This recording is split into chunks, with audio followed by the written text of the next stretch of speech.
The views and opinions of the guests of Veterans Archives do not reflect the views and opinions of Veterans Archives, its subsidiaries, or its partners.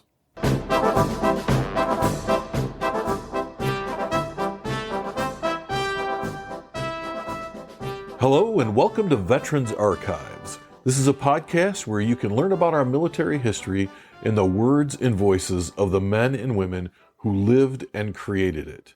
I'm your host, Bill Krieger, and let's listen to our next story.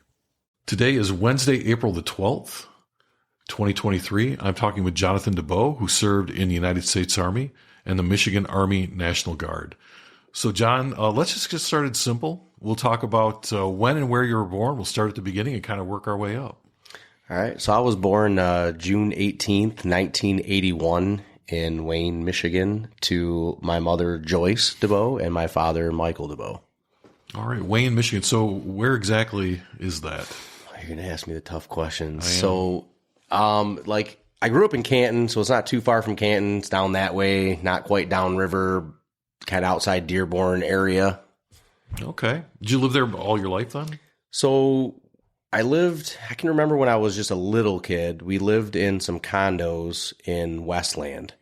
And my mom and dad actually grew up in Livonia and dated in high school and got married right out of high school, where my dad had joined the Air Force Reserves right during the height of the draft.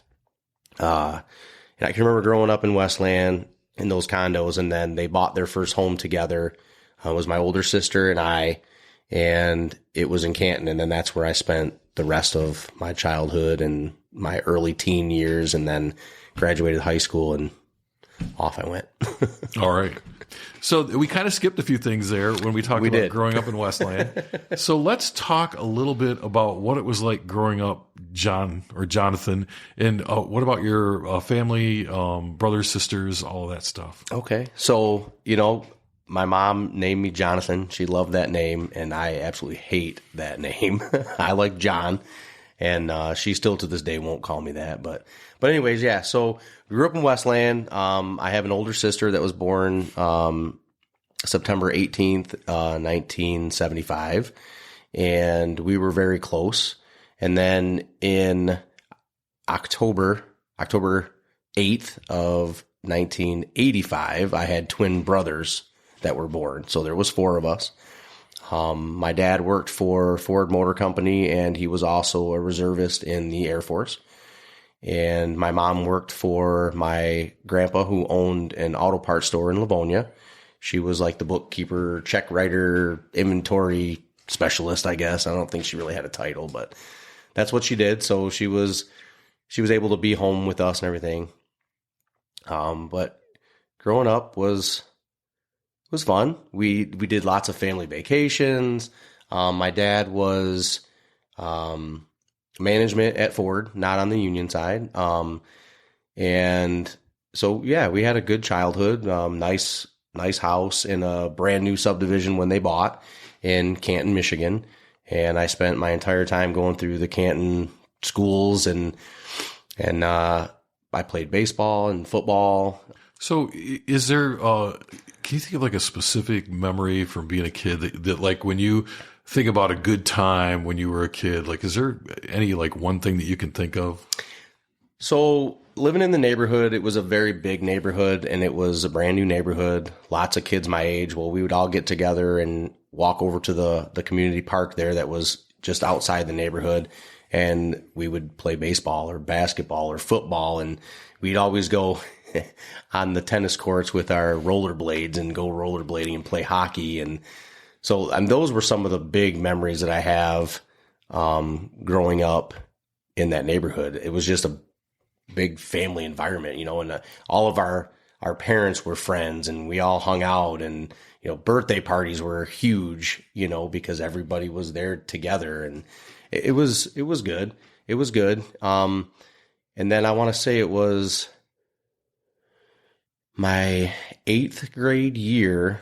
My dad lost his job at Ford, and that's when things kind of got flipped upside down for us. We struggled. Thankfully, my grandma and grandpa Blanchard, which would be my mom's parents. They helped support us so that we could stay in our home, continue to go to school, and, have those comforts of life that we had come accustomed to. And then my dad battled some depression, and I don't think he ever really came out of it for a while. And then they ended up going through a really bad divorce.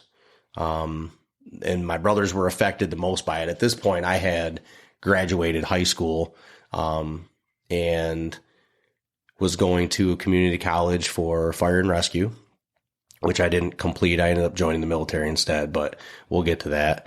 So they went through a really bad divorce. My brothers ended up dropping out of high school. I don't know if it was a direct correlation with that or what, but it happened. It is what it is. One of them went back and got their GED, and one of them didn't. They chose not to, but they both have very good careers at Ford Motor Company right now. So, kind of crazy that they went to Ford after, my dad lost his job at Ford, but it is what it is.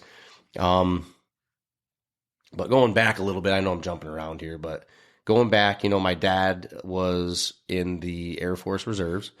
My grandpa, DeBoe, which would be my dad's dad, was also in the Air Force.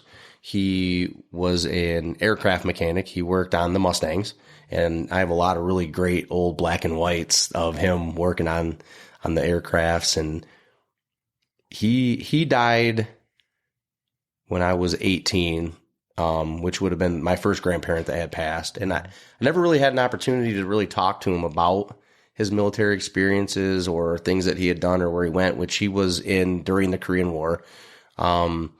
He'd never offered it up, and I never thought to ask. And that's one of the things that I wish I could have talked to him more about. I did get his photo album. My dad gave me his photo album.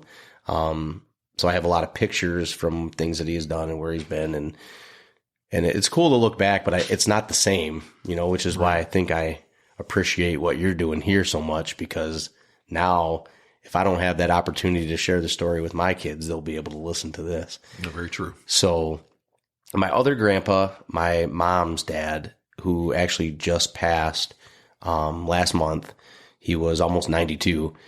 He was also when he first went in, he was in the Army Air Corps, and he lied about his age. He joined because of everything that was happening in the country at the time. And when the Air Force branched away from the Army, he had a decision to make, and he chose to go Air Force. So I'm kind of the black sheep of the family. I went straight Army because, and I don't even know why I did. I called a number in a newspaper one day because they were, free training, this, that, the other. I'm like, oh man, this is great, and it was a recruiter. And right. That's how I got sucked in. But I was cool with it. I was ready for a change. I wasn't going anywhere. I was working at my grandpa's store for less than minimum wage, and I had to make a choice, and I did. I chose to do that instead, and I don't regret it at all. So, what a really rich family history in the military. Oh, yeah. I mean, and I don't know a whole lot farther back than that. I wish I did, and I know that my dad and my stepmom have been working on the ancestry.com or whatever it is to kind of try and track some things down. But I'm not really sure. I'm pretty sure it started with my grandpa Lindy and my grandpa Al. Both of them in the Air Force. And then my dad, right out of high school, joined the Air Force Reserves. So they were, my grandpa DeBoe wasn't here at the time when I joined, so I didn't really get his input on it. But my other grandpa and my dad, they weren't disappointed, but the question did get asked, why Army and not Air Force? And the Air Force just doesn't appeal to me. Yeah, it takes a certain kind of person, I think. So let me ask you this. Did your dad talk much about his experience in the Air Force Reserve? He really hasn't. He really hasn't. We've kind of talked about it a little bit. I mean, he was out stationed at Selfridge. That's where he did his drills and things. But he never really talked about it, And I guess shame on me because I don't ask either, because I don't really talk about my experiences either. Some of the things I'm more than willing to talk about, and some of the things as well, because I'm sure you have things that you keep locked up too, but I don't.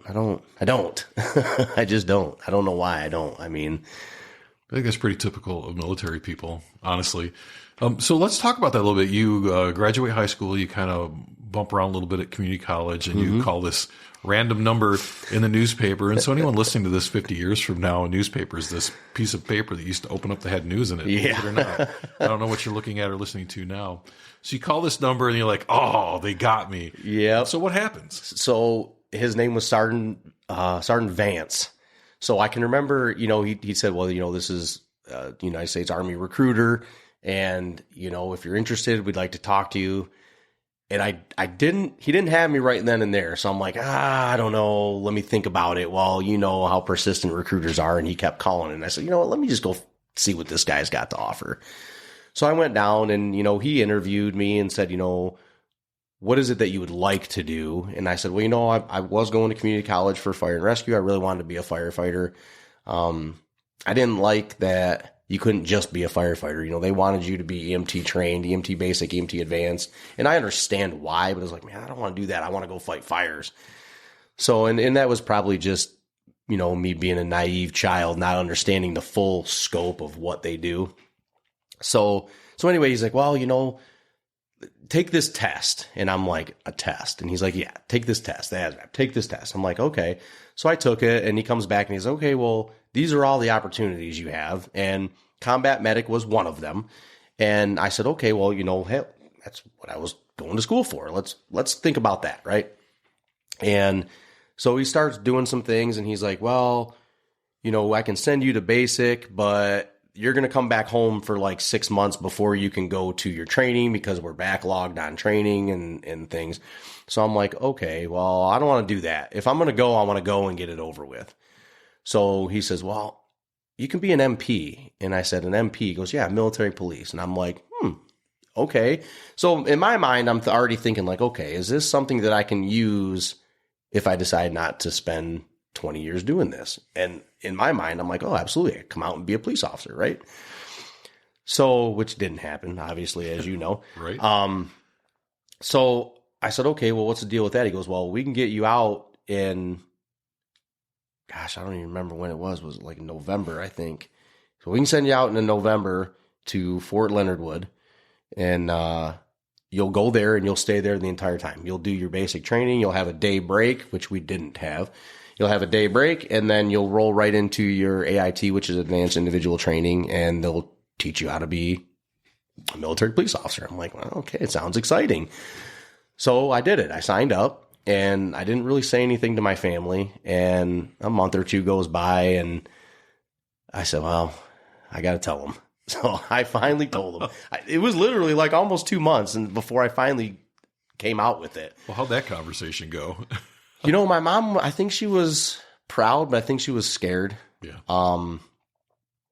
It's one of those things, I mean, even talking with my wife right now about my son, who has said a few times, well, I want to join the Army too. He's 7 right now, and I want to join the Army too. And she's like, oh, no, you're not. It's just that, but you can't stop him. If he's going to do it, he's going to do it. And, it is what it is, but they were proud, and we had our going away party, and I left and went and did my training, and they came down for graduation. Even though at this point they were separated, almost divorced. They came down and they supported me. And then the 9/11 and everything happened, and everything got flipped upside down. And my first duty site station was Fort Myer, Virginia, right there next door to Arlington Cemetery. Yeah. And we get there, and the building that we were living in was actually set to be demolished. And they hadn't demolished it because of 9/11. So we get there, there's no doors, there's no running water, there's no laundry, there's like nothing. I mean, it was it was terrible. But anyway, they were working on it, and we did that. And I met my now ex-wife there, and we came back here in the National Guard. I joined the 1775th MP Company, where First Sergeant Russo was my first sergeant at the time. And he actually, I came in as an E4 and he actually gave me my E5, and it was back when we had the BDUs. So I got my blood rank from First Sergeant Russo. I loved that guy, by the way. I loved that guy. I served with him as well. I want to go back to basic training. Okay. So you leave sometime right around November and you get to basic training. And I'm just wondering, well, like what went through your head like when you stepped off that bus? Oh, I'm so glad you brought that up. So when we first got there, we went to reception, which, that was no big deal. You sat around for days, getting your vaccinations and going through dental and then going and getting your uniforms. And it's all exciting. You're like, oh man, this ain't so bad. Like this, what are these guys talking about? Right. So then the day comes where they're separating everybody and sending us to, our prospective units, which we were Echo 787. And we lived in a trailer park. So they weren't barracks, they were trailers because the MPs had just recently moved to Fort Leonard Wood. So they weren't quite ready for the influx of the MPs that were coming into the military. So we had these trailers set up in a square, and they were all kind of, you could get to each one of them from inside of each one of them. It was really weird. So they put us on these cattle trucks, right? These big cattle trailers, right? So we're all crammed in these cattle trailers. And we're like, man, like, what is this? Like, I've never traveled like this before. So they take you from reception out to, this field with a pole barn type building, and all your gear's already in the pole barn. Somebody already's got it all unloaded in there. And as we're coming off these cattle trucks, that's when it hits you. The drill sergeants are just yelling and screaming. Now, and I can remember, and this was the biggest mistake I made, and it haunted me my entire time we were there. So as I came off the trailer, the cattle trailer, I stepped on Drill Sergeant Faddle, a female drill instructor's boot. Now, when we went through, it's different than it is today, and I'm sure it will be different down the road, but we had to spit shine our boots. And I messed up the shine on her combat boot. And it was a jump boot, so, it's got that extra piece of leather on the front, and it was like mirror quality, and I stepped on it. And that drill sergeant haunted me the entire time. She would go out of her way to come get me and just smoke me for whatever she could come up with, and it was the worst experience. But when I graduated, she came over and she congratulated me on graduation and, wished me luck. It was really cool. And kind of in her own way, I think maybe it was an apology. Maybe it wasn't, but that's how I'm going to say it was. But yeah, that was probably the biggest mistake I think I made in that entire time period, was stepping on that boot right out the gate. Well, at least you made your mistake right up front. Right up front. Right. Yeah, absolutely. Right. Well, I mean, there was more. I mean, when we did our bivouac site in the field, my battle buddy and I had gone over to the Water Buffalo to refill our canteens, and our first sergeant and our senior drill sergeant could have been identical twins. And I walked by our first sergeant and said, "Good evening, senior drill sergeant." And I got another smoke, and my battle buddy went down with me on that one. And I felt so bad. His last name was Archuleta. I think his first name was Joseph, but, I felt so bad, and immediately I knew what I had done. And First Sergeant's eyes, First Sergeant Godwin, I'll never forget him. His eyes got about as big as a silver dollar, and I'm like, oh no, game on. And we had been in the field all day. We had marched the range road, doing all of our different ranges, and we're all exhausted.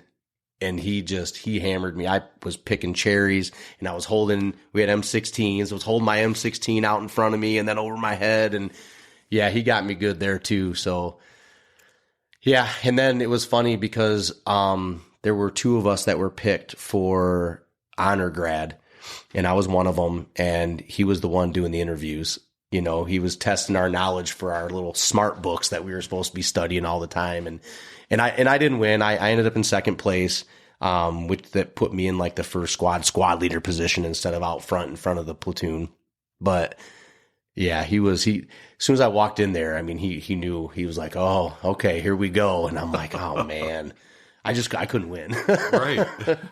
There's a couple little mistakes you make, and you're they know who you are. It's kind of the purpose, I think. Oh, yeah. But it was a good time. I mean, I always like to say, it was the best, worst time in my life. Uh-huh. And it seemed like everything I did with the military, I can say that it was the best, but it was the worst. Yeah, I think a lot of it's attitude, making the best out of it, right? Oh, you have to. You'll drive yourself insane if you don't. Right. Absolutely. Right. You have to. So you make it through boot camp. Clearly, you survived that. Mm-hmm. And then what happened? So this is probably right around 9/11, like you were alluding to. So we went to, when 9/11 first happened, they had brought in an airborne unit to do area security in the Pentagon. Now, sounds crazy because you're thinking like airborne. These guys are like hua. They don't know the first thing about having that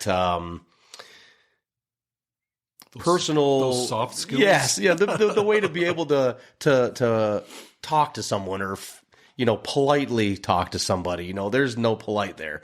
So we come in and so I was just a private at the time, and we worked the front gate and we checked badges, checked people's computer bags. I mean, the security, obviously, as you know, because of the events that had taken place, was extremely elevated. And we were checking everything. And we started hearing stories about how the airborne guys were taking their privates, private soldiers, right, and shoving them through the metal detectors. Oh, yeah. We heard all kinds of stories. It was insane. So anyway, we took over and started to more or less work with contractors to fortify and put up the barriers and things of that nature. And so here I am, a private, and I'm with my sergeant, and he says to me, "See that general over there? It's all high level officers there. Right. I mean, Yeah. So he says, "You see that general over there?" Like, "Yes, Sergeant." He goes, "I bet you won't go tell him to tuck his bootlace in." And I'm like, "Challenge accepted. I don't have a problem with that, right? You just do it politely." So I walked over and said, "Hey, sir, bootlace is hanging out." So he tucked it in, thanked me, and he coined me. And so I walked back with this big grin on my face, like, "Ha, this could have been you, but you wouldn't do it." So I got a coin out of that deal. And then being the private, obviously, I pulled all the holidays and all the crappy shifts nobody wanted. And I didn't care because in the beginning, I enjoyed being there. I think it wore on me and wasn't what I joined for. It sounds bad, but it was a dog and pony show there. When you're seeing a full bird colonel carrying a stack of pizzas in for a general, I mean, to me as a private, you're looking at a full bird colonel like, "Oh man, that's amazing," right? But he's carrying pizzas. Like, that's something a private should be doing, or a first or a second lieutenant, Oh yeah. Not a full bird colonel. Kind of tells you about the rank, the rank structure. The structure there. Yeah. Oh, yeah. It was amazing. So, I got to meet a lot of cool people like General Shinseki, David Rumsfeld, Daryl Worley, a country singer. He came there and did a concert in the center. Same with Alan Jackson, another country singer, did a concert in the little center part of the Pentagon there. And I got to escort them around. I met a lot of great people. And then there comes the bad part of the job, tourists that are there, it's the Pentagon. It's a big deal, right? And then after 9/11, it's an even bigger deal. Well, we had posters up that said, no photography. So we were chasing people down because they were taking pictures, and they just want a picture of the Pentagon, right? But nobody really thinks about when they take a picture, like what's in the background. So when they took the picture, if we were in the background, we would confiscate their camera. Like it didn't matter what kind of camera it was. It could have been one with one of them big lenses. We were taking it. We would fill out more or less like a chain of custody tag and their home address, phone numbers, whatever. And then we turned it over, but I don't ever know what happened to it. Did they get their camera back? Did they get their pictures back? Like they were just tourists, but you can't take those chances, So how long were you there?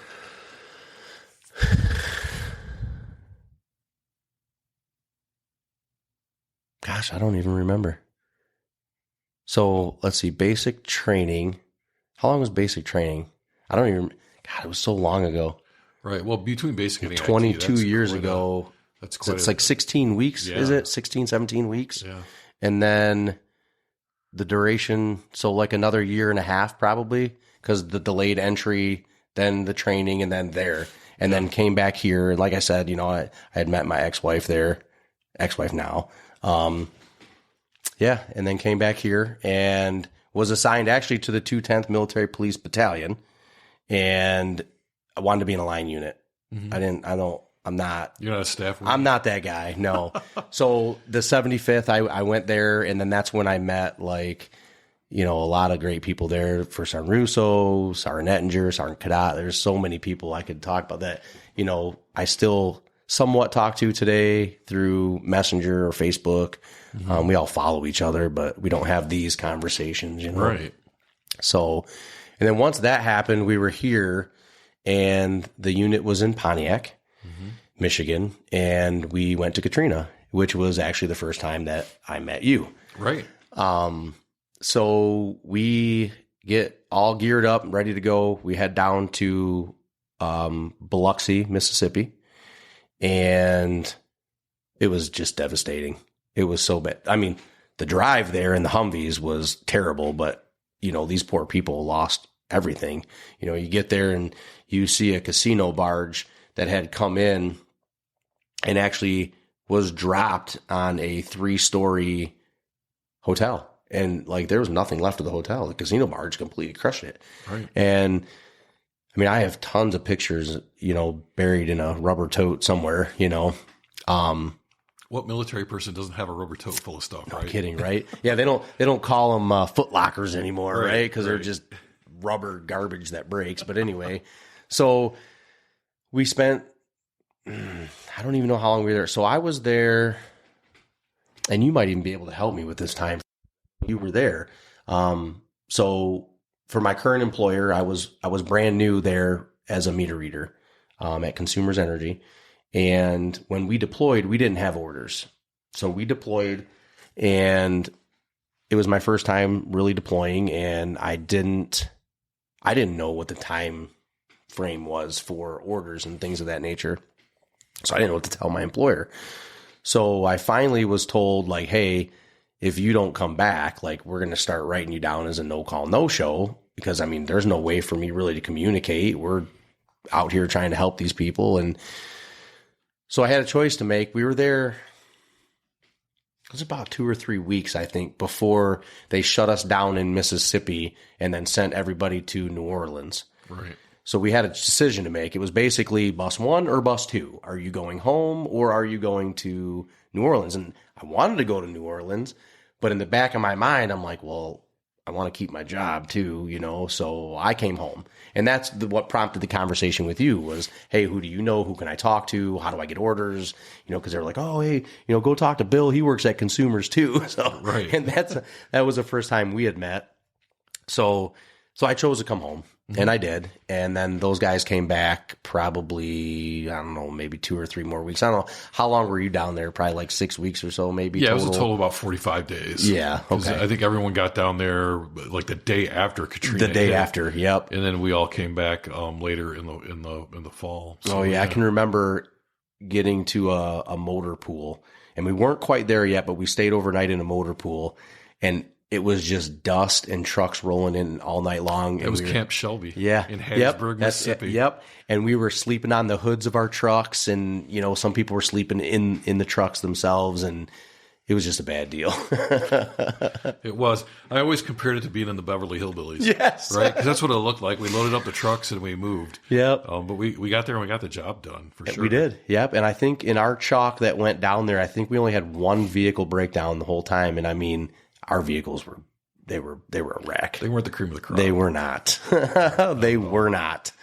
So you come home and what happens? So we come home and, I just go back to reading meters. And it was, so I took a temporary ADSW job at the battalion. So they were really far behind in awards, the broadsword, things of that nature, right? So I took like an admin job almost. where that's what I was doing. I was working, looking at people's records and seeing how long they'd been in the Guard and, how many broadswords they needed and how many, getting all of their ribbons and awards and everything together. And that lasted, I think I did that for about a month. And then they had posted that for a permanent job. So I boarded for it. I didn't get it. But in the meantime, I had taken a service position at the Pontiac headquarters for Consumers Energy, where I did gas service. So I came in and I started out just doing like turn-ons and turn-offs and meter sets. And then I started doing leaks. And it was right about that time we went to Samana in the Dominican Republic. Where we pulled security not too far from the border of Haiti for the the Corps of Engineers who were building schools. And this is still the 1775th? Yep, I spent my entire time with the 75th MP company. Yep, that's best company. Sorry, Bill. I know you were the commander of another company. We could debate that when I'm talking about this. So go ahead. So we went there. I spent just over a week there. We did a rotation. I spent just over a week there, and they had put us up in this like beautiful resort. I couldn't believe it. I'm like, we're staying here. Now it was kind of crammed because they crammed my whole platoon. It wasn't really a platoon. It was probably half a platoon that went at a time. But they crammed us all into one villa, I guess you could call it maybe. But it was a good time. We had a great time. Oh, yeah. I mean, we drove. So that was the first time I actually got to drive a vehicle that had air brakes. It was a fuel tanker. And I'm sure you know who Sergeant Kent was. Him and I were in a truck driven by Sergeant Myers, which I'm sure you know who that is too. And we're just driving down the road and all of a sudden, boom, the mirror goes off our truck. And we're like, what just happened? And Mike was driving, Sergeant Myers. So we pull, matter of fact, Sergeant Also Brooks was with us too. I'm sure you know who that is. So we pull over and it was a local, like little bar restaurant, and we had hit the mirror on his truck. So we're like, oh no, like what's going to happen here? Cause we were just out doing some recon, right? We were in the middle of, Sergeant Also Brooks was coming in to replace me. So I was going home and he was coming in. So we were doing what we would refer to as a rip. And we get out and we go in because the dude's horn's going beep, beep, Right. beep, beep. So we're like, we got to do the right thing. So we circle back and, we're trying to talk to this guy and tell him, hey, I'm really sorry. Is your truck okay? Which his mirror had just folded into the open position instead of the closed position. So it went the wrong way, but nothing broke. Our mirror was like trashed. So no big deal. Well, he was trying to get us to come into the bar and he's like, come on, El Presidente. And we're like, dude, we can't drink. Like, we can't drink. We're in our military uniform in a Humvee. Like, we can't. So we finally like smoothed things over with that guy. He wasn't angry or nothing, and he could appreciate why we were there. So off we went. But yeah, it was one of the memories I have from being there. But so I drove this big fuel tanker and got Sergeant Kent in the passenger seat, and I'm driving this thing, and I'd never drove a big truck like that before, right? So they put me through this quick little crash course at this little hasty motor pool that we had, and they're like, okay, go ahead. And I can't even remember if it was, I want to say it was like 30,000 gallons of fuel that I'm hauling in this thing, right? It was a big Hemet fuel tanker. Right. And I'm like, oh man, this is crazy. I'd never drove anything like that before. I mean, I've pulled a trailer before, but this thing's massive. And we're talking like 2-track streets that have 2 ways of traffic that barely fit on the road. And I'm driving this big tank thing.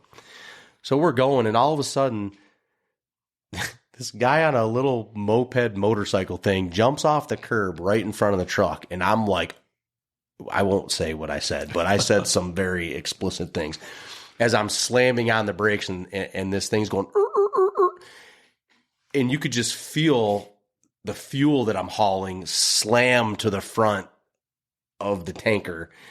And I thought I was going to kill this guy, but he kept going. And I thought Sergeant Kent had a heart attack because he's sitting there like, oh my God, oh my God, oh my God. So yeah, it's crazy. That was probably the 2 things. Oh, and and then when we first got in, we flew into this little tiny airport, and they put us on Blackhawks, and then they flew us to our resort in the Blackhawks. So that was another good experience there. But so that was a good positive experience there. Oh yeah. And then, we fast forward, stay here. I get promoted. I actually got promoted while we were in the Dominican. When Sergeant Kent came out there, he brought my promotion paperwork and everything, and I got my E6 while we were out there. Oh, very nice. And then it was a while. It was a while before the day that we finally got the news that we were going to be deploying to Afghanistan. Mm-hmm. And that was, we all knew that was a possibility. And to be honest with you, a lot of us wanted to go. Like, I was ready to go. I had tried going with some other units. I had tried going to Iraq with some of the units. But it was hard to get there because everybody wanted to go. Right. I don't think they really had to force a whole lot of people because that's what we signed up to do. And I would do it again right here, right now, today. If they called and said, we need you, I would go. So how did it feel, though? So let's talk about this for just a second, right? Because you're right. For most of us, this is why we joined the military, right? It wasn't for college money or training. This is why we joined the military. But when the reality sets in and you know that you're going, I know how I felt, but how did you feel? Like, I know you were ready and you were excited, but to actually hear the words and to know, yep, I'm going. How'd that feel? So, to be completely honest with you, it was a no-brainer for me. My ETS was actually like a month after we would have been in country. So I had the option to stay back and get out. But as a squad leader, it's blood, sweat, and tears with your troops, and I felt it sucked because at this point I did have 2 kids and, I was married.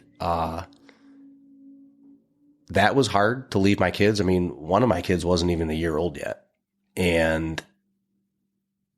But it was still a no-brainer, and I would do it again. But when they told you, I don't know, it's coming. It's coming. It's inevitable. You can try and bounce units so that you're kind of dodging that deployment stigma, but I wanted to go. That's why I was there. That's why we train. That's why we do what we do. And you spend all that time with your soldiers. You don't just hand your squad or your platoon or your company over to somebody else and say, "Oh, here you go. I did the best I could." No, you go with them. And that's what I did. So yeah, it was a no-brainer. And I was excited. I was ready. Like, this is what we had been training for. I was ready to go over there and kick some butt. Yeah. I was. Well, so where did you go? Where did you do your train up? Because in the National Guard, you don't just deploy. You go somewhere and do a train up and then you go. So where'd you go for that? So we went down to Texas, and it was right after that big shooting that had happened at Fort Hood. At Fort Hood. So we didn't go to Fort Hood. We went to, and I'm drawing a blank right now. That's fine. I can't remember. We went to another military installation right there. But anyway, where they put us on buses and we went into New Mexico.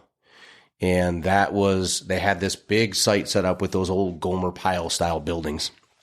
And that's where we had done the majority of the rest of our tactical type training. Mm-hmm. The dismounted patrols, the searching of the houses, the, detaining people. And I have to say, knowing now what I know about how it is in country, that training was probably the most realistic training.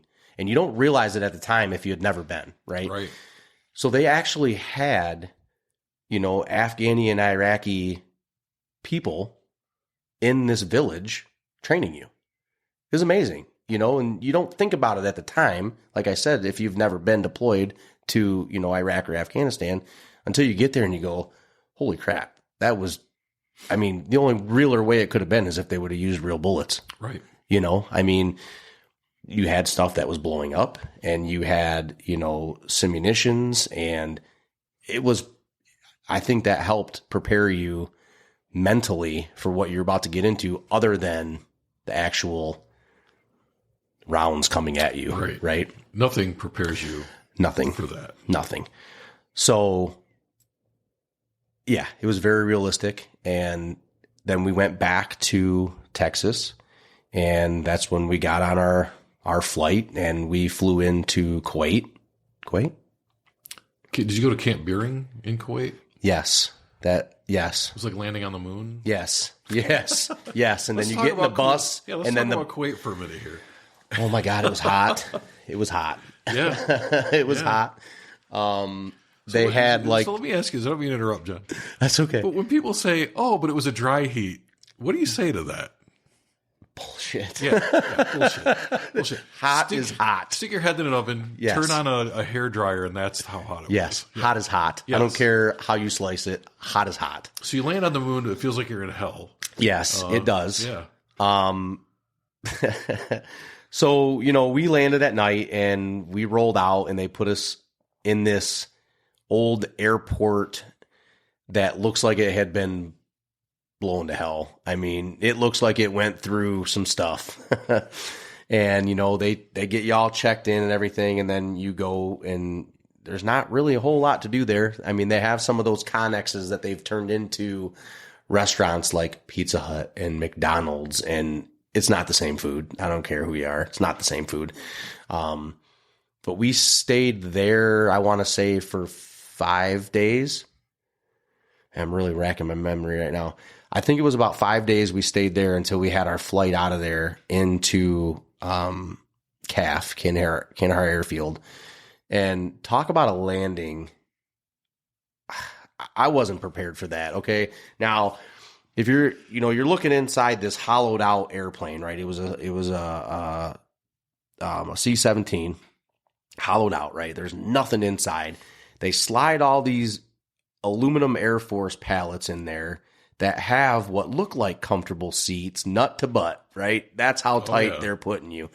Now, I was fortunate enough to be on one of the seats that was on the outer wall. So I had some legroom, but you don't even realize it. Next thing you know, you feel like you're flying in a circle, right? And you're like, what are we doing? Right? So, okay, clearly we're circling something. And then the next thing you know, and it feels like you're just doing a straight nose dive, and you're like, oh my God, what is happening right now? Like the last thing, you just start thinking like, are we going down? Like what just happened? I didn't hear anything. But then, you're safely on deck and offloaded, and then it starts. Let's take a quick break. Veterans Archives is a 501c3 nonprofit organization, and we rely on donations from our listeners. If you are enjoying these stories and would like to support our continued efforts, please go to www.veteransarchives.org and select the donate button. Thank you. Right, you thought the combat landing was bad. Yes. But then it really So where did you go from there?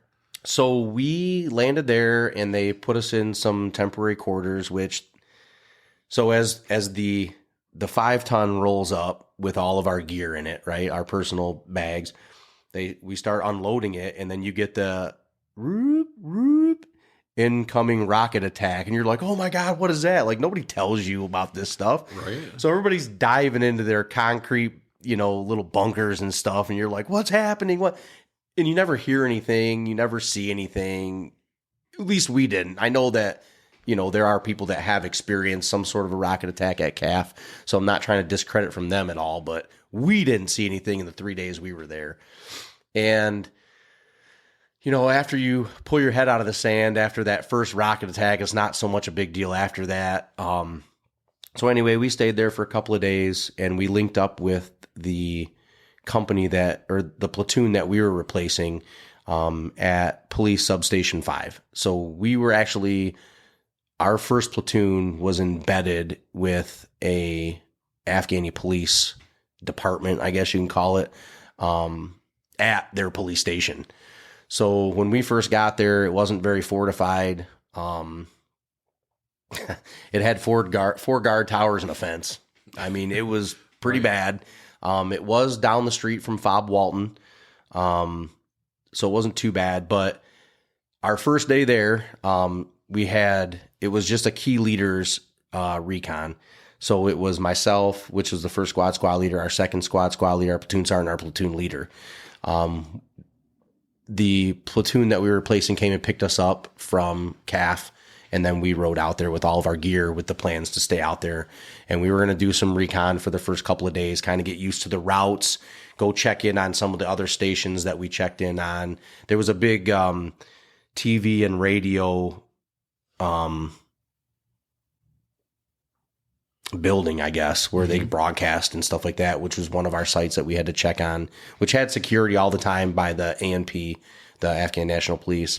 But we check up on them, take them some water, take them some MREs, like just kind of working on that relationship, right? See what they need, kind of help them out.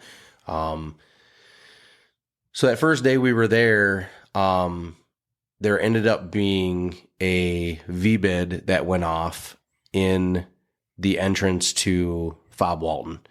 So it was, I would say it was probably about maybe like 400 meters from our northwest guard tower, which is where the entrance was to Fob Walton. And that VBID started the chain reaction of suicide bombers and mortar rounds, small arms fire, and just chaos. This is a coordinated attack, then. This was. And for anybody listening to this, a VBID is a vehicle-borne improvised explosive device, or a vehicle-borne IED, and it makes a very distinct sound. Yeah, and you never forget it. No, you don't. And when it goes, it's devastating. I mean, it just mows down everything in its path. So that was day one. So 9.5 hours later, well, we'll rewind a little bit. Probably about 4 hours into that ordeal with continued small arms fire and mortar rounds, there was an ambulance. And, here in the States, you think ambulance, you think help, you think, okay, these guys over here that are wounded, they're coming to help, right? So literally it's my first day at our police station, and this is happening. And you train for it, but that first time it's just chaos, right? And then every time it happens after that, it's a little bit more controlled. Right. You kind of react a little bit differently to it. I don't want to say you become accustomed to it, because you don't. It doesn't matter what it is, you just don't. But so here comes this ambulance, and my first squad was assisting the company or the platoon we were replacing in the guard towers. And my lieutenant and I were checking on all the different guard towers and running ammo and whatnot. And so we hear this ambulance, and I'm like, oh, okay, cool, right? Because we knew that we had some Afghan nation police officers that were down. We knew that. And we knew we had some U.S. soldiers that were down, but they were at Fob Walton. So they were being taken care of by somebody other than us. We're just trying to keep our little bubble occupied and safe and secure. And they sent out my second squad leader with one of their squads to go out and cordon off the area so that nobody else is coming in. Well, here comes this ambulance. And I can remember, and his name was Sergeant Stanwyck, I can remember him opening up the door of the MATV and like waving at the ambulance to get him to stop. And he blew right by him and was headed towards an area where there was a bunch of AMP around, where there was more or less a barricaded gunman that was firing rounds into Fob Walton from a tower 3 buildings down from where we were at. And the damn ambulance drove right towards an AMP, and it exploded. It was another VBID, and it wiped out just about all those AMP that were right there. And it was devastating, and it leveled a little mud building. And after that, everything kind of started to calm down. There wasn't any more mortar rounds coming in. They had already gotten the guy that with the small arms fire that was in the tower. So things started to calm down, but it was 9.5 hours. And that was my first day actually off of CAF out in Afghanistan. And I can remember thinking to myself, what the hell did I just get myself into? That was the first thought I had once everything calmed down. Now, when that ambulance had blown up, my lieutenant and I, which was Lieutenant Check, we were coming down the stairwell. And when that thing blew up, and it was a ways away, but the percussion from that blast was so bad that it actually pushed me off those metal stairs. And I suffered a class 3 sprain with a partial tear in my right foot. So I tightened my boot, and the fight wasn't over. So I tightened my boot and continued on. Well, that next day, I went to Lieutenant Check, and I'm like, dude, I'm fucked. Sorry for the language. I'm fucked. My foot. That's a go home injury. My foot is on fire. I mean, it was 4 times the size of what it normally is. I couldn't even get my boot on at this point. No laces. Still couldn't get my boot on. And I wore like a tan jungle boot that had ripple soles. And I couldn't get my boot on. It's like, dude, you got to get your foot in that boot. So I get my foot in that boot. They take me over to Fob Walton towards the end of the day because I knew there were people that had worse injuries than I had. So I didn't want to go there because I was still mobile, right? Right. He talked me into it. So they take me over there, and the doctor says, Startin, he said, I got to send you home. He's like, you need medical treatment. And I said, no, I'm not. I just got here. So I have 18 soldiers depending on me. I'm not going home. So he struck a deal with me and said, okay, you try to stay off it as much as possible, and you come back in 2 to 3 weeks and let me look at it. And if it looks like it's getting better, we're good. If not, you're going back. And I went, deal.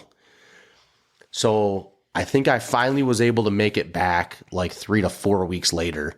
And, the swelling was down. I mean, I lived on the Motrin 800s. I was eating them like Tic Tacs. Ranger candy. Yeah.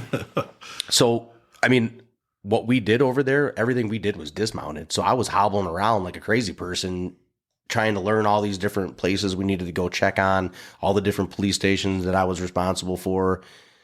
And not to mention my 18 soldiers. Right. I was responsible for them, and I wasn't leaving them, and I didn't. So, yeah, so that was day one. Well, and I don't think anything prepares you for a 9-hour sustained firefight, but that's what happens. Yeah, it sucked. Yeah. It sucked. I mean, I wanted to be able to do more, but we really couldn't because at this point, yes, we were still in the U.S.-led conflict. We weren't in the stabilization period yet. That was probably halfway through. They shut down the conflict campaign and went to the stabilization period where we were handing the stuff off to the AMP like, hey, look, we've been training you all this time. It's time for you to go toe the line, and we'll be here if you need us. But so anyway, that was quite an exciting day one, and they went black on the cell phones and internet communications and everything because people did lose their lives that day. So 3 days later, we went back to CAF to pick up my team leaders and bring my team leaders over.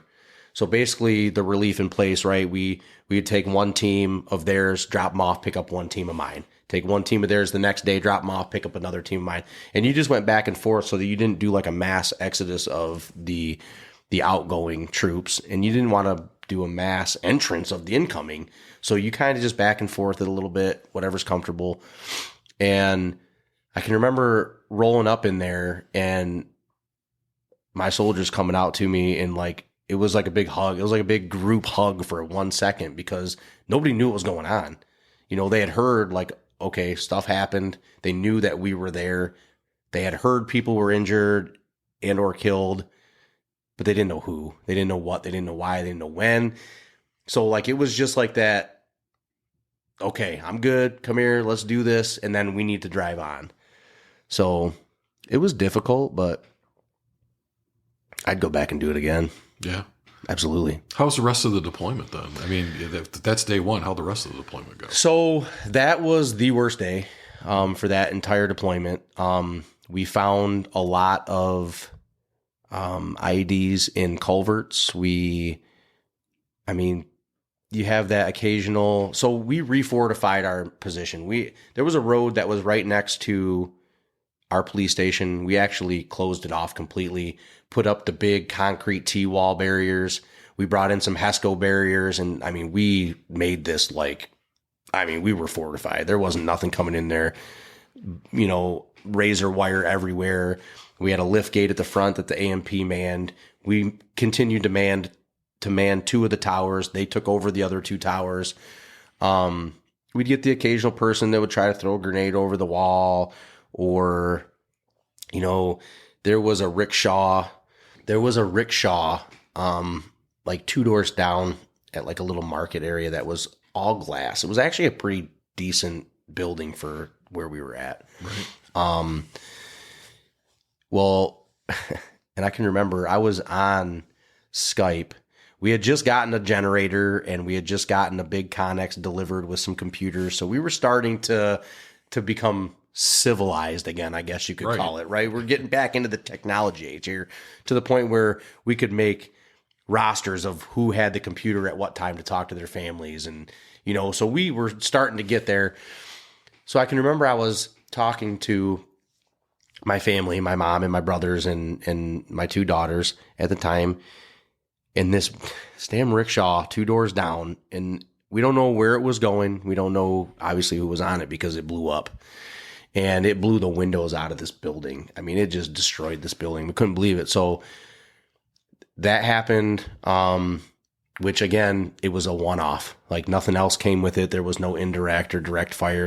It was like it was meant for something or someone, but it didn't quite make it there. HME, which is homemade explosives, was so unstable that a speed bump could cause that stuff to go off. It was just unstable. So we don't know, obviously, how or why it happened, but it did, and no one was hurt as far as like on our end. And then, really after that, it was a good deployment. It really was. We had one incident where, I don't know that it was an IED, but something blew up as we were driving, and our gunner got like severe whiplash, right? I'm okay. Well, later that night, he was stumbling around, falling down. Like he had to have a TBI, right? That's what we thought, traumatic brain injury. It had to have been, right? Now, you're harnessed up. You have, similar to a seatbelt, that holds you in that vehicle in case there's a rollover. It locks like a seatbelt in a car, so you're not thrown out of the vehicle. He just wasn't acting right. So we took him over to Fob Walton and they medevaced him to CAF. And this is kind of a bad situation, but a funny story that goes with the bad situation, right? So he comes back like 2 weeks later and he's got these paper slippers on his feet. And we're like, dude, where's your boots? He goes, those idiots, they fell out of the helicopter when they were flying to CAF. And this guy's a big guy. His nickname was Ox, okay? And when we dismounted, he carried the 240 Bravo. That was his job. Right. That's what he had to carry. So he's a big dude, right? Big muscular guy. And he had to have at least like a 13 or a 14, right? So you're not going to just find those laying around. They flew out the helicopter when they took him to CAF. He was so mad. So we had to get a hold of our supply sergeant. We're like, dude, we need boots. And he's like, dude, I don't have boots that big. Like, let me see what I can do. And it took him a couple of days. Yeah. And they finally got a pair of boots for him. And then we had to go get them. So, yeah, a crazy story. I don't know why that just popped into my head like that. Just one of those things that you don't forget when you're over there. So. Yeah, I felt so bad for him. He's got his blue hospital paper slippers on. I'm like, dude, what the hell's on your feet?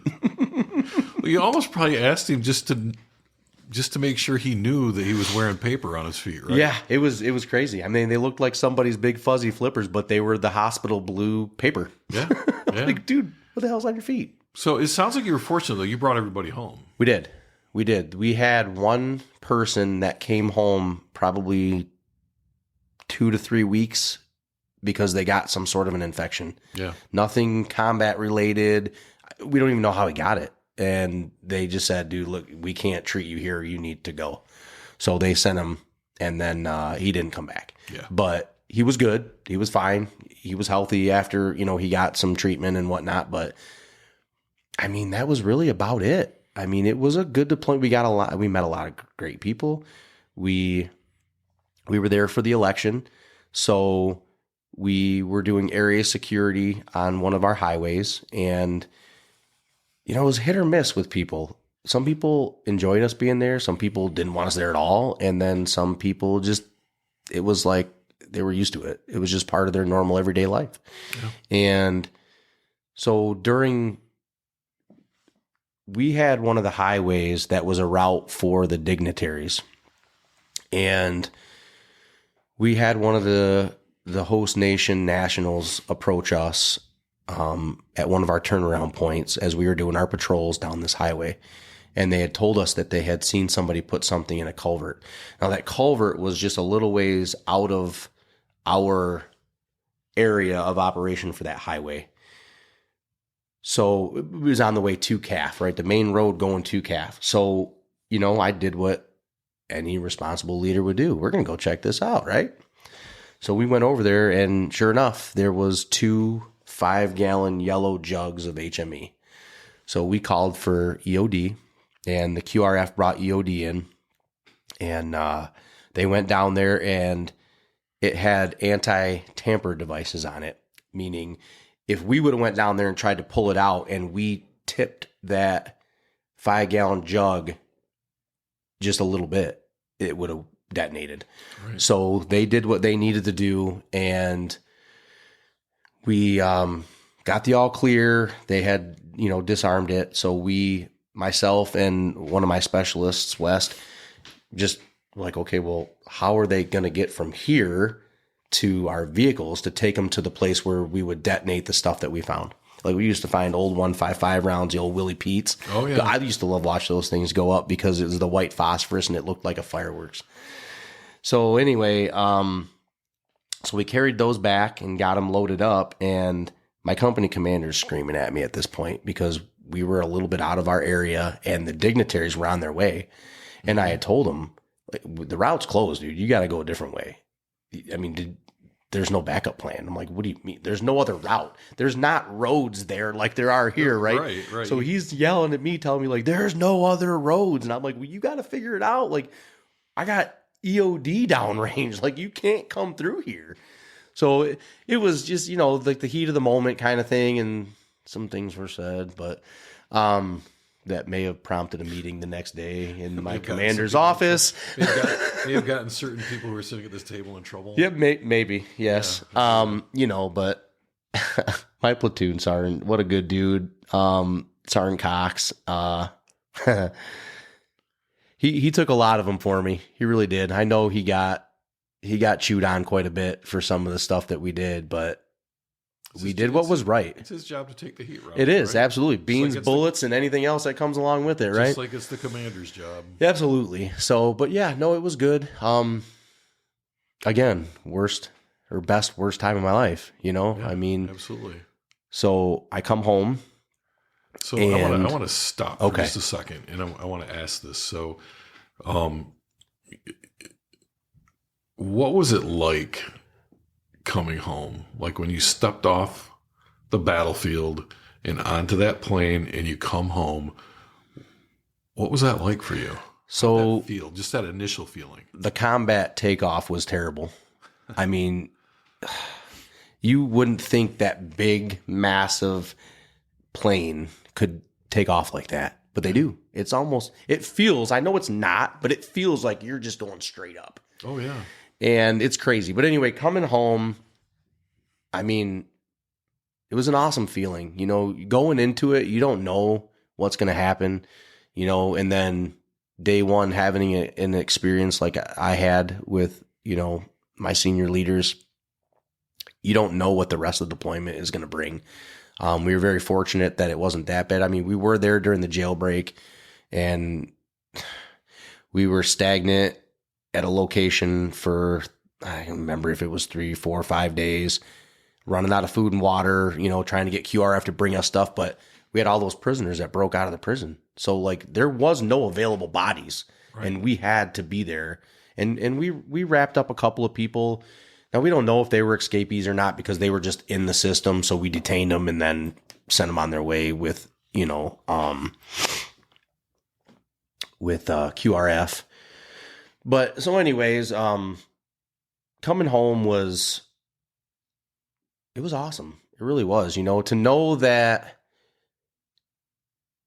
I mean, nobody can predict their future, but to know that you're back home on your home turf and you're safe now, nobody's going to snipe you here. No one's going to throw a grenade over your wall and, hit your Alaskan tent, and blow a hole in your tent, or it's just, I don't know. It feels like that weight is lifted off your shoulders. Like you're not constantly looking behind you anymore. You still do because you're just accustomed to that. Right. But, the old saying, head on a swivel, you kind of calm down a little bit, and then you go through all your checks and you go through medical and dental and, you do all that. And now you have a real cell phone so you can start calling and talking to people that maybe you hadn't talked to in a while, and so then we get in a bus and we come home. Now, the night before I came home, there was an accident involving my wife at the time. And she was under the influence and she totaled my truck and she went to jail. And I didn't see her when I got home and was told, at that point, like, hey, this is what happened, blah, blah, blah. So I left one shitstorm to come home to another. Right. And essentially that was the end of my marriage. Things spiraled out of control for her and eventually led to having, my oldest daughter, my youngest daughter permanently. Mm-hmm. So, and it took her a while, but she eventually removed her head from the 5th point of contact, and now they have a great relationship. So, I mean, I don't want to get into that too much, but no, and that's fine. So, but coming back is very tough. It's very hard. You don't feel like you fit in anymore. Everybody's lives continued and yours did not. So you try to bridge that gap. I mean, at least for me, I did. I tried to bridge that gap and make up that time, but you can't. Right. And I didn't let it bother me that I couldn't. And I know some people do. And I think that's why some people have a hard time coming home, is because they did miss out on a lot. People's lives do continue. People do move on. Bad things do happen. Maybe you missed, someone in your family who passed away, or a friend that had been killed, or whatever. You miss that. You're not getting that back. So you just have to come to terms with it. And I did. And I was fortunate enough to be in a position, because of the company that I work for, that continued to pay me half of my hourly wage per hour for 40 hours a week while I was gone. Mm-hmm. So there was no loss of comfort of life. Everything was taken care of. Everybody was good. And, we were fortunate for that. And that's always a good feeling. But I pretty much came home and had to rebuild. And it was hard. I can remember my mom coming over one day, and, when I came back, I did what probably a lot of people do, and I overdrank, and it started to have negative effects on me. And I can remember my mom coming to my house one day and more or less smacking the hell out of me and saying, you got 2 babies to take care of. What are you doing? Like, you need to go back to work. You need to get yourself together. You need to take care of these kids. Get whatever's going on, bury it, fix it, do what you got to do. But these kids are your priority. And that'll always stick with me, mm-hmm. because I think that was half of the turning point that I needed. I don't think it was the full turning point. Because, I would take my kids to school. I would still not back to work yet, come home, drink, and then my kids would get off the bus in front of my house, and I'd be with my kids. I'd get them fed. I'd get them bathed. I'd take care of them, do whatever, get them to bed, and then I would drink. So that was like a routine for me. And I know a lot of people go through that, but there was a few years that were bad. They were really bad. And it wasn't until my current wife and I started talking that things kind of started to change again for the better. And then we started dating, and, one thing leads to another. We're getting married. We're having a son. And I mean, I honestly can tell you that I think that second half of my turnaround is solely because of my wife. Mm-hmm. Honestly. And sorry, I'm getting emotional about this right now, but she was more or less the person that pulled me out of the gutter. Yeah. I mean, there's no other way to put it. Well, and I want to go back to what you said. Like, you came home and you had to do some rebuilding, but like it didn't. You said it didn't really impact you, but do you think that some of what you were doing was a result of you weren't the same guy that came home as had left, right? Yes. Yeah. I mean, I guess I don't see it because I am who I am. And as you're there and you start to change, you don't know it because you are who you are. Right. But I mean, I've had family and friends tell me that I'm not the same. And I've had, people say that I'm not the same. And I don't see it. I don't see it. But, I mean, if you listen to what everybody tells you, then I'm not the same. That's not necessarily bad either. No, and I don't think that they mean it in a bad way, but I think, probably more rough around the edges. A little less compassionate maybe than you used to be. Yeah, I was going to say, a little bit quicker maybe to get heated up a little bit. Yeah, I mean, that's a good way to put it. Not as passionate. Not as... I mean, don't get me wrong. My kids get hurt. Obviously, I'm there to hold them and hug them and tell them it's going to be fine. And then usually the next question is, well, is it bleeding? Right. No. Is it broke? No. Then you're fine. Well, you tell them to drink water, right? Yeah. Right. Put some ice on it. Here, take one of these Motrins. Right. But yeah, I mean, I don't know if I don't know. I mean, I wish something like this would have been around so I could have done an interview before and maybe after. And maybe there's a comparison that can be made there. And I don't know. I don't know that it matters. You know what I mean? Mm-hmm. But I do know that it matters in that you were kind of going down this rabbit hole, and thankfully there was someone there to pull you out. I think that there's a lot of us that could point to that person that saved our lives. Mm-hmm. And that's not like a joke, saved our lives. They really did save our lives. Yes. I know what you mean, and you know what I mean. So, yes. And yeah, I mean, without her, none of this works. Yeah. She was that missing piece, that last piece of the puzzle that I needed to put in there to be me again, I guess is a good way to put it. I don't know that you'll ever be the person you were before. If you are someone who changed, which, like, again, I say, I don't think I did, but people think I did. Right. I don't know.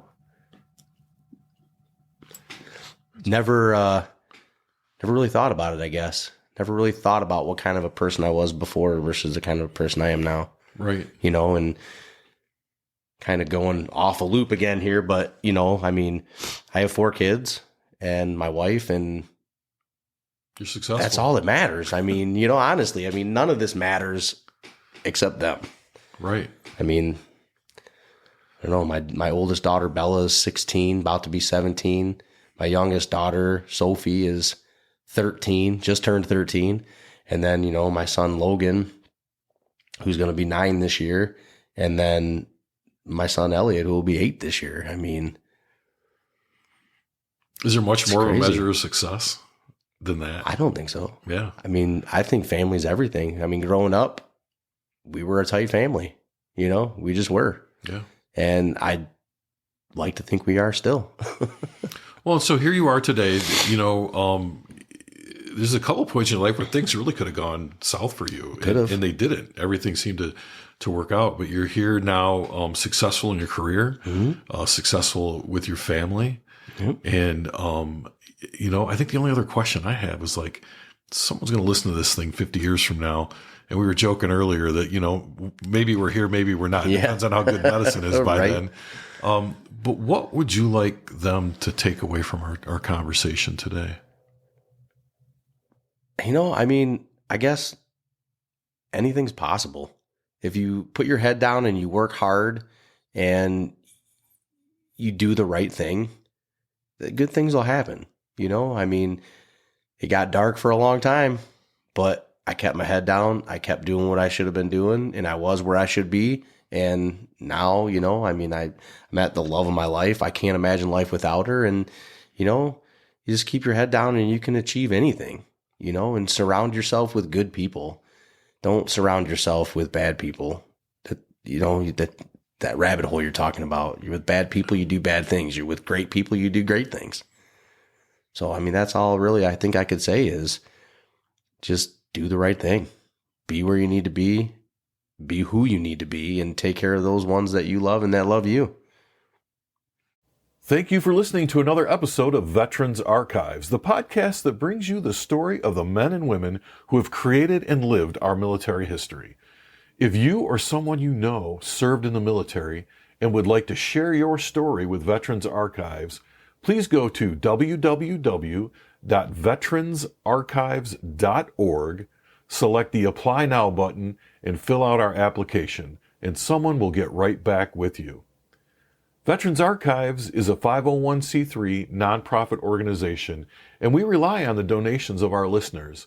If you are enjoying these stories and you support our efforts, please go to www.veteransarchives.org and select the Donate button. Any donation is certainly appreciated. Look for Veterans Archives on your favorite social media. We are on LinkedIn, Instagram, and Facebook. Just look for Veterans Archives. Like, follow, and share our page. We'd certainly appreciate it. If you or someone you know is a veteran and you are struggling with mental health issues, please dial 988 and select option 1 for the Veterans Crisis Hotline. Please be sure to tune in next time for the next episode of Veterans Archives.